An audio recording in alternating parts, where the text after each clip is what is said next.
তারা বললেন আমাদের ফার্স্ট চয়েস সিঙ্গাপুর। আমার হার্টে ব্লক আছে। আমি যখন পড়ে যাই তখন অনেকেই টিভি স্ক্রিনের সামনে ছিলেন, অনেকে হয়তো বা হাতে মোবাইলে অবজার্ভ করছিলেন। এমনি একজন ছিলেন ইউনাইটেড হসপিটালের খ্যাতিমান হৃদরোগ বিশেষজ্ঞ জনাব অধ্যাপক ডাক্তার মমিনুজ্জামান। তিনি টিভি স্ক্রিনের সামনেই ছিলেন। আমার পড়া দেখে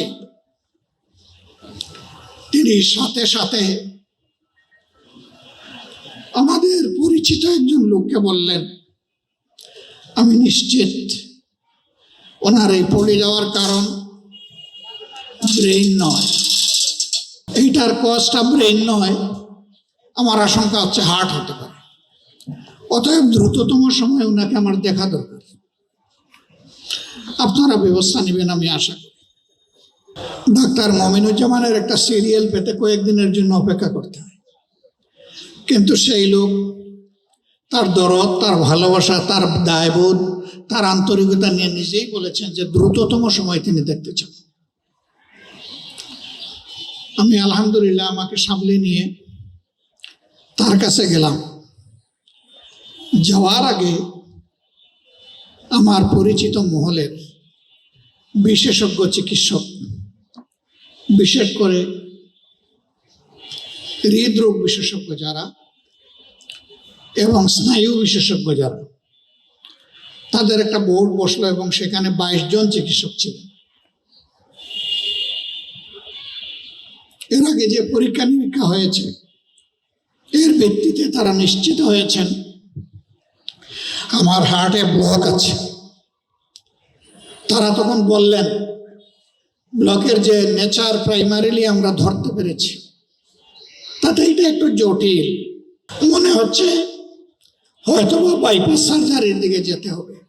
এক্সট্রিম মশার কয়েল প্ল্যান্ট ফাইবার দিয়ে তৈরি, ডেঙ্গু, চিকুনগুনিয়া বাহি সহ যে কোনো মশার বিরুদ্ধে দেয় এক্সট্রিম সুরক্ষা। যেহেতু অবস্থাটা একটু ঝুঁকিপূর্ণ, আমাদের অনুরোধ হবে যে এই চিকিৎসাটা আপনি দেশের বাইরে নেবেন। আমি হাসতে হাসতে জিজ্ঞেস করলাম দেশটা কোনটা হতে পারে। তারা বললেন আমাদের first choice Singapore, Mount Elizabeth hospital. এরপরে আমি জিজ্ঞেস করলাম আর কোনটা হতে পারে। বললেন ব্যাংককের বামরুনগ্রাদ। এরপরে জিজ্ঞেস করলাম আর কোনটা হতে পারে। বললেন সুযোগ হলে আমেরিকায় হতে পারে।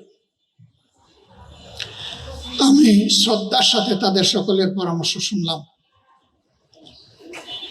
ভালোবাসা দিয়ে বললাম আপনাদের আন্তরিক এই পরামর্শের জন্য আমি আন্তরিকভাবে কৃতজ্ঞ। আচ্ছা আপনারা বলুন তো, যে দেশগুলোর নাম বললেন সেই দেশে আল্লাহ আছেন কিনা? বলে যে হ্যাঁ আল্লাহ তো আছে। যে বাংলাদেশে কয় না এখানেও আছে। আলহামদুলিল্লাহ। সুস্থতা অসুস্থতা কার হাতে? এক বাক্যে সবাই বললেন আল্লাহ তাআলার হাতে। তাই আমি বললাম যে আল্লাহ আমাকে ওই দেশগুলোতে নিয়ে সুস্থতা দিতে পারেন, আমি বিশ্বাস করি আমার সেই আল্লাহ আমার জন্মস্থান বাংলাদেশেও আমাকে সুস্থতা দিতে। আমি বেদনার সাথে লক্ষ্য করছি আমাদের দেশের চিকিৎসক সমাজের উপর সকলে আস্থা রাখেন না। এই জন্য একটু সামর্থ্য যাদের আছে তারা হুড়মুড় করে বিদেশের দিকে দৌড়ান। তাদের এই দৌড় দেওয়ার মাধ্যমে তারা প্রমাণ করেন যে তাদের আস্থা নাই। তারা যদি আমাদের চিকিৎসক সমাজের উপর আস্থা না রাখেন তাহলে আমাদের সম্মানিত চিকিৎসকবৃন্দ নিজেদের ব্যাপারে আস্থাশীল হবেন কিভাবে?